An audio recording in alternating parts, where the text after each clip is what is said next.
জাতীয় নির্বাচন সম্বন্ধে আমি একটা কথা বলছি, আমরা মানে এই উপদেষ্টা পরিষদ খুবই ক্লিয়ার, আমরা ফেব্রুয়ারিতে যে তারিখ দেওয়া হয়েছে বা যে সময় দেওয়া হয়েছে এই সময় ইলেকশন হবে ইনশাল্লাহ। হ্যাঁ, ইলেকশন হবে হবে হবে এই জন্য যে আমাদের এই পলিটিক্যাল পার্টির একটা ডেমোক্রেটিক প্রসেস, একটা লিবারাল ডেমোক্রেসি, যেগুলোর জন্য আমরা আশা করেছি, যে জন্য এতগুলো প্রাণ গেছে। আশা করি যে যারা আসবেন তারা একটা লিবারাল ডেমোক্রেটিক জবাবদিহিতামূলক সরকার গঠন করবেন এবং অতীতের সরকারের মতো হয়তো ভবিষ্যতে এই ধরনের কোনো সরকার হবে না, চেক অ্যান্ড ব্যালেন্সের বিষয়টি দেখবেন। কিন্তু আমাদের তরফ থেকে আমরা অত্যন্ত পরিষ্কার যে ফেব্রুয়ারিতে ইলেকশন কমিশনের তত্ত্বাবধানে ইলেকশনটা হবে, এখানে আমাদের কিছু করণীয় থাকবে না। এটা শোনেন, আমাকে কি হিসাবে জিজ্ঞেস করছেন এই কথা?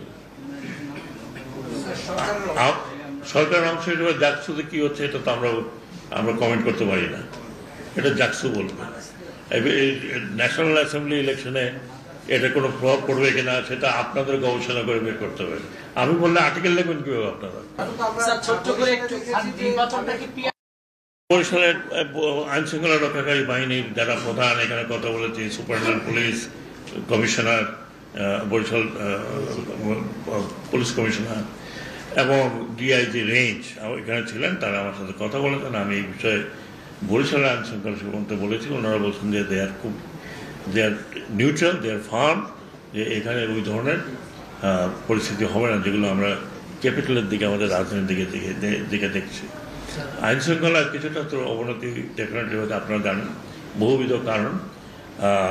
একটা হচ্ছে যে যদি আমি বলি যে আগের মতো এরকম তো আমরা কিছু করলে ধরে নিয়ে যেতে পারি না, তো এই জন্য একটু হয়েছে। সেটা স্বরাষ্ট্র উপদেষ্টা নিজেই বলছেন যে কিছুটা হয়েছে, চেষ্টা হচ্ছে। কিন্তু তবুও দেখেন যে এই যে ডাকসু নির্বাচনটা হলো, অনেক কথা বলেছিল, অনেক সমস্যা হতে পারে, কিছুই হয়নি। ইভেন ডাকসুতেও কিন্তু কোনো আইন শৃঙ্খলার পরিণতির বিষয়ে কোনো কমপ্লেন নাই। যে এই সমস্ত কমপ্লেন আছে এটা ওই অথরিটি দেখবে, ওটা আমাদের দেখার ব্যাপার না। আইন শৃঙ্খলা একটা বিষয় যেটা নির্বাচনের আগে বিবেচ্য বিষয়। আমি আশা করি যে আমরা যতদিন আছি ততটুকু সম্ভব এটাকে পরিস্থিতির নিয়ন্ত্রণে রাখা। আর দ্বিতীয়ত হচ্ছে যে আপনার ইলেকশনের সময় পুরোটাই তো ইলেকশন কমিশন যেভাবে বলবে, সেনাবাহিনী থেকে শুরু করে যত বাহিনী আছে সবই ওনারা এমপ্লয় করবে।